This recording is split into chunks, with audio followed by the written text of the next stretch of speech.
Assalamualaikum warahmatullahi wabarakatuh. Saya Andi Syukrati Putri dari kelompok 3 mata kuliah Drainase Lingkungan, jurusan Pendidikan Teknik Sipil dan Perencanaan, Fakultas Teknik Universitas Negeri Makassar. Baik, di sini saya akan memaparkan sebuah jurnal yang berjudul Evaluasi Pengembangan Model dari Eko Drainase di Skala Wilayah Perkotaan. Latar belakang. Masalah drainase di daerah perkotaan bahkan lebih rumit dan perlu segera ditangani. Orang-orang di daerah perkotaan sering mengalami banjir dan genangan air di musim hujan akhir-akhir ini. Kekeringan di musim kemarau serta polusi pada air drainase oleh limbah cair dan padat.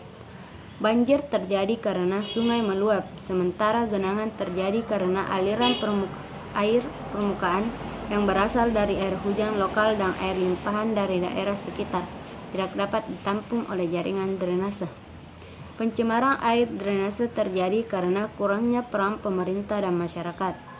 Sistem eko drainase di mana air hujan limpahan sebagian akan ditahan pertama di hulu.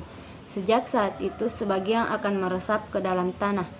Oleh karena itu, sistem drainase ramah lingkungan diharapkan dapat memberikan manfaat bagi kelestarian lingkungan.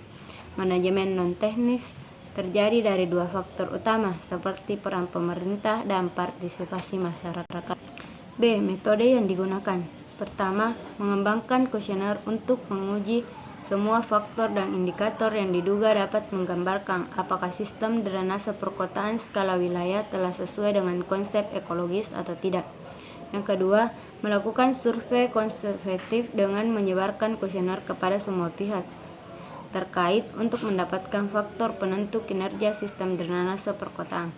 Pihak-pihak terkait yang terlibat dalam penelitian ini adalah sebagian instansi pemerintah terkait dengan manajemen drainase perkotaan, masyarakat industri yang memanfaatkan saluran drainase, pengamat drainase perkotaan, dan universitas.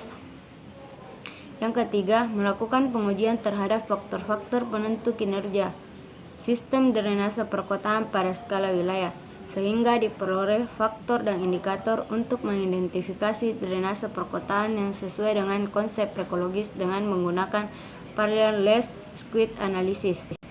C. Hasil yang diperoleh. Pada tahap ini, penelitian ini bertujuan untuk memperoleh indikator dan faktor-faktor kunci yang paling berpengaruh dalam sistem ekodrainase. Metode lain yang digunakan dalam penelitian ini adalah analisis faktor konfirmatori. Tujuan dari metode pengukuran ini adalah untuk menggambarkan seberapa baik indikator dalam penelitian ini dapat digunakan sebagai instrumen pengukuran untuk variabel LED diekstrasi lebih tinggi atau sama dengan 0,50 dan conversity reliability lebih tinggi atau sama dengan 0,70. Untuk mengetahui faktor mana yang memiliki peran lebih penting, hal ini dapat dilakukan dengan melihat skor faktor pemuatan tertinggi, karena untuk indikator yang paling menentukan dapat dilihat dari skor bobot signifikasi tertinggi. Hasil pengukuran reliabilitas menunjukkan bahwa semua variabel LED memiliki hasil reliabilitas yang baik.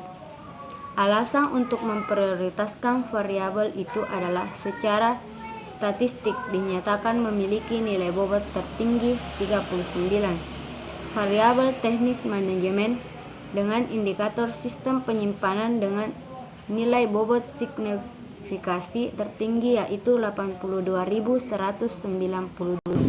D. Kesimpulan. Faktor terbaik dalam membangun indikator sistem infiltrasi adalah A1. Faktor terbaik dalam membangun indikator sistem saluran drainase adalah A2 dengan faktor pemuat tertinggi 0,854. Faktor terbaik dalam menetapkan indikator peran pemerintah adalah B6.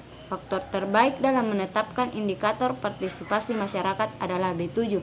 Sistem dengan bobot signifikasi tertinggi yaitu 82.192. Manajemen teknik dengan bobot signifikasi tertinggi yaitu 39.460.